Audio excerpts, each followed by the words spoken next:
Gita Bishnoi, welcome to my channel once again. So आज हम कुछ और ऐसे रिप्रोडक्टिव डिजीज के बारे में डिस्कस करने वाले हैं, सेक्सुअली ट्रांसमिटेड डिजीज के बारे में बात करने वाले हैं। इस चीज के बारे में सबको कुछ ना कुछ नॉलेज होती ही है। So today we are starting with AIDS, auto immuno deficiency syndrome. Syndrome का मतलब ही होता है group of disease or group of symptoms. It is caused by HIV, human immunovirus, and this HIV belongs to a larger group of virus, retrovirus. और इसका जो genetic material है वो सिंगल स्ट्रैंडेड आरएनए है। ये जो पूरा टॉपिक है इसमें एक एक इंफॉर्मेशन आपकी नीड के लिए बहुत इंपॉर्टेंट है। So it is a syndrome, बहुत सारे डिजीज है इसमें। HIV की वजह से होता है, जो रेट्रोवायरस को बिलोंग करते हैं, और सिंगल स्ट्रैंडेड आरएनए होता है। जो फर्स्ट केस था वर्ल्ड में वो 1981 में यूएसए में मिला और 5 साल में ही 1986 में फर्स्ट केस इंडिया में मिला। इस वायरस का जो इंक्यूबेशन पीरियड होता है that is 6 months to 10 years। Again ये आपकी इम्यूनिटी पे डिपेंड करता है कि जिनका इम्यूनिटी वीक होता है उनमें जल्दी सिम्टम्स दिखते हैं और जिनकी इम्यून सिस्टम स्ट्रांग होता है उनमें थोड़े टाइम के बाद सिम्टम्स दिखते हैं। 1 December is the day is celebrated as World AIDS Day. AIDS Day पे आपने देखा होगा ये एक सिंबल होता है, ऐसे this is the symbol, you should know about it. This is the symbol which represents the AIDS day. So 1 December को सेलिब्रेट किया जाता है इससे रिलेटेड अवेयरनेस के लिए, क्योंकि इसका कोई इलाज नहीं है। एंड हमेशा याद रखिए जो सेक्सुअली ट्रांसमिटेड डिजीज है उनके लिए, स्पेशली फ्रॉम द वायरस, जो वायरस से होते हैं उनके लिए prevention is better than cure. So The symptoms will be, जो इनिशियल सिम्टम्स आते हैं, इनिशियल डेज में जो सिम्टम्स आते हैं दैट इज माइल्ड फीवर। जो वायरल इन्फेक्शन का सिम्टम्स होते हैं वही सिम्टम्स आएंगे। Mild fever, mild infection, nausea, headache, weight loss, loss of appetite. अचानक से आप क्या देखेंगे कि वेट लॉस हो रहा है, आपको खाने का मन नहीं है, and there is no such reason कि जिसकी वजह से कोई बड़ा रीजन नहीं है और अचानक से वेट लॉस होता जा रहा है। This is a triggering point कि आपको समझ जाना चाहिए that something is wrong with your body और आपको डॉक्टर को कंसल्ट करना ही चाहिए। मैं हर वीडियो में यही चीज बोल रही हूं, आपकी बॉडी आपको सिग्नल देती है, catch that signal, don't take it lightly and go to the doctor. HIV किस तरीके से हमारी बॉडी को इन्फेक्ट करता है दैट इज इंपॉर्टेंट। जो HIV वायरस होता है that attacks T helper lymphocyte. There are 2 type of lymphocytes. One is B lymphocyte and other is T lymphocyte. T lymphocytes के भी टाइप्स होते हैं जिसमें एक है T helper cell.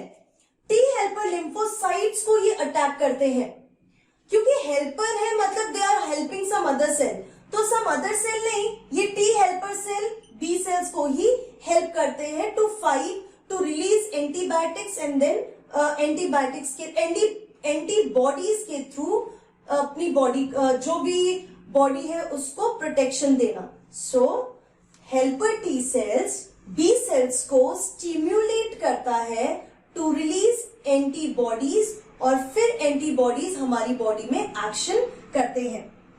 तो जब धीरे धीरे जब हमारी बॉडी में वायरस कम होता है उस समय कम टी हेल्पर सेल्स जो होते हैं वो इन्फेक्टेड होते हैं और उसकी वजह से सिम्टम्स उसमें सिम्टम्स माइल्ड होंगे, बहुत ज्यादा इंटेंस सिम्टम्स नहीं दिखते, because still there are helper cells which are going to help our body.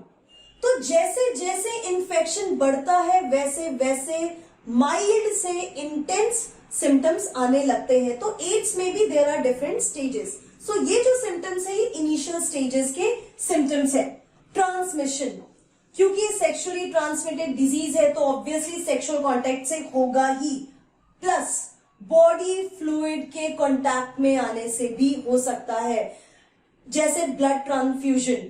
Ads patient ने किसी नॉर्मल पेशेंट को ब्लड दिया तो नॉर्मल जो बंदा है उसको भी एड्स हो जाता है।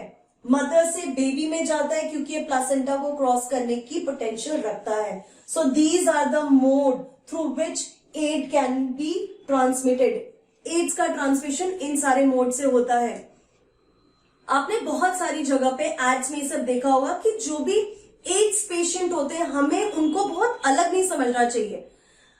एड्स पेशेंट के साथ खाना खाने से, उठने बैठने से कभी भी एड्स नहीं फैलता है until unless बॉडी फ्लूइड के कांटेक्ट नहीं होता।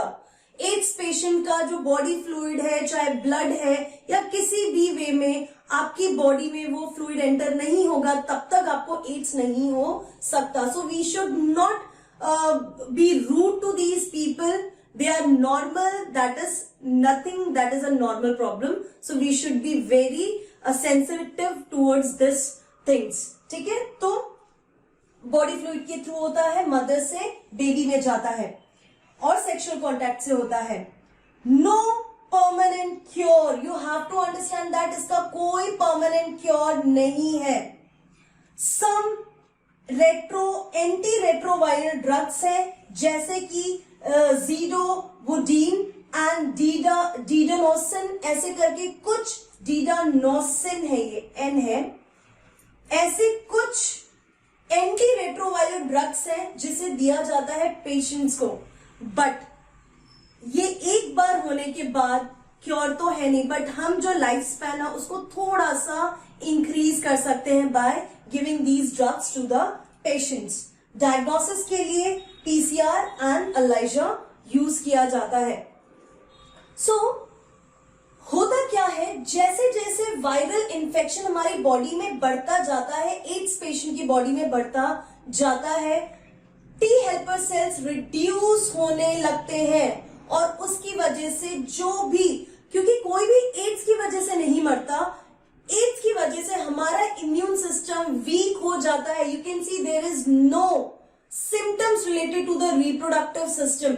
तो इसीलिए मैंने पढ़ाते वक्त स्टार्टिंग में यही बोला था कि जितने भी रिप्रोडक्टिव ट्रैक इन्फेक्शंस हैं उनको आप सेक्सुअली ट्रांसमिटेड डिजीज बोल सकते हो, पर सारे sexually transmitted disease reproductive tract infection वाले नहीं होते। यहाँ पे एड्स के केस में आपका इम्यून सिस्टम, जिसको भी एड्स होता है उसका इम्यून सिस्टम इतना वीक हो जाता है कि जो भी इन्फेक्शन है, आसपास फैला है कोई भी डिजीज, उनको बहुत आसानी से हो जाता है। तो the patient is not dying because of AIDS, the patient is dying because of some other disease. और बहुत सारे सिम्टम्स मिलकर बहुत सारे सिम्टम्स होते हैं, that is why it is called auto immune deficiency syndrome. So prevention is better than cure. Next is the last one is the last STD we are discussing about is chlamydiasis. This is caused by Chlamydia trichomatis. Sexual contact से होता है। 1 week is the incubation period. 1 week में ही symptoms आने लगते हैं। बहुत common STD है ये। Males and females में अलग अलग symptoms होते हैं। In males painful urination होगा and whenever in males it is the release of thick pus like secretion from the penis. तो painful urination के साथ साथ पस वाला थिक फ्लूइड भी रिलीज होता है मेल के केस में। Whereas in case of females it is the inflammation of uterus, जो भी reproductive tract है उसमें inflammation होता है। fallopian tube, फिर आता है यूट्रस, सर्विक्स, इन सबका इन्फ्लेमेशन होता है और उसकी वजह से if it is not been taken care properly तो वो इन्फ्लेमेशन पेल्विक रीजन तक भी पहुंच जाता है। So this again if it is not been taken care that can cause sterility in female, because inflammation की वजह से जो यूट्रस होता है that is not so good for the implantation of embryo. So if it is not being taken care, that can cause sterility in case of females. जो इसका treatment है again through antibiotics, it can be treated with tetracycline, erythromycin, ऐसे कुछ antibiotics होते हैं जिनके treatment से it can be cured properly, it can be treated properly. So this is all about sexually transmitted disease. See you in my next video with more knowledge, with more content of the same chapter. And please remember that prevention is better than cure in case of STD, and you should have knowledge about all type of STDs. So till then, hope you like this video. So don't forget to like, don't forget to comment. So see you in my next video. Till then, keep learning and be safe.